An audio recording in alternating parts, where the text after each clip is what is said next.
ഇവർക്ക് കൂടുതൽ വേണ്ടിയത് ടൈമാണ്. നമ്മൾ അവിടെ പോയി ഇരുന്ന് കൈപിടിച്ചിരിക്കുക, വിഷമങ്ങളൊക്കെ കേൾക്കുക. ബിക്കോസ് ഇവരെ ഒരു മൂലയില് ഒരു റൂമില് അടച്ചാണ് ഇടുന്നത്. ആൻഡ് നമുക്ക് ഫാമിലിയെ ബ്ലെയിം ചെയ്യാൻ പറ്റത്തില്ല. ബിക്കോസ് ഇവർ ആക്ച്വലി ഭയങ്കര ഗ്രംബ്ലിങ്ങും കംപ്ലൈനിങ്ങും ആയിരിക്കും, ഭയങ്കര നീഡി ആയിരിക്കും. ആൻഡ് എന്ത് ചെയ്താലും കംപ്ലൈന്റ് ആയിരിക്കും. പ്രത്യേകിച്ച് ഈ മരുമോളുടെ അടുത്തോ അങ്ങനെയൊക്കെ ഉള്ളവരുടെ അടുത്ത് ഇവരുടെ ബിഹേവിയറും അങ്ങനെയാണ്. അതുകൊണ്ട് ഇവരുടെ അടുത്തോട്ട് പോകാനും എന്ത് പരിപാടിയും ചെയ്യാനും റെഡിയാണ്. പിള്ളേരെ പോലെ തന്നെ അറ്റൻഷൻ സീക്കിംഗ് ആണ്. ഈവൻ ഞങ്ങളുടെ ഹോമിൽ ഞാൻ പറയും, ചിലര് ബഹളം വയ്ക്കുന്നത് എന്റെ മോനെ ഇപ്പൊ വിളിക്ക്, അവർക്ക് ആ മോനെ കാണണം എന്നാ അതൊന്ന് പറഞ്ഞാല് മകൻ വരത്തില്ലേ. ബട്ട് ഇങ്ങനെ ഡ്രാമ കാണിക്കുക എന്നുള്ളതാണ് പലരുടെയും ഒരു മക്കളെ ഇച്ചിരി ഒന്ന് ബുദ്ധിമുട്ടിക്കുക എന്നുള്ളത്. Actually they want attention. എനിക്കൊരു പേഷ്യന്റ് ഉണ്ടായിരുന്നു, അവരുടെ മകൾ എന്നോട്, ഹി പാസ്ഡ് അവേ, ബട്ട് മകൾ എന്നോട് എപ്പോഴും പറയായിരുന്നു, ഡോക്ടർ സാറേ ഇല്ലായിരുന്നെങ്കിൽ ഞാൻ എന്റെ അപ്പനെ കൊന്നേ.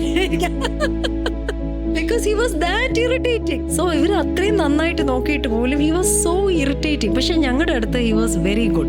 നാച്ചുറലി നമുക്കത് മക്കളുടെ അടുത്തല്ലേ കാണിക്കാൻ പറ്റുള്ളൂ. നമുക്കൊരു സ്ട്രേഞ്ചറിന്റെ അടുത്തൊന്നും ഇത്. ആൻഡ് ചിലരുടെ നേച്ചർ തന്നെ ബിഹേവിയറും ഭയങ്കര ഡിഫിക്കൽട്ട് ആണ്. എസ്പെഷ്യലി അവര് പൊസിഷനിൽ ഇരുന്നവർ. അവർ ആ പൊസിഷനിൽ നിന്ന് ഇറങ്ങിയിട്ടില്ല, ഇപ്പോഴും അവിടെ തന്നെയാണ് ഇപ്പോഴും.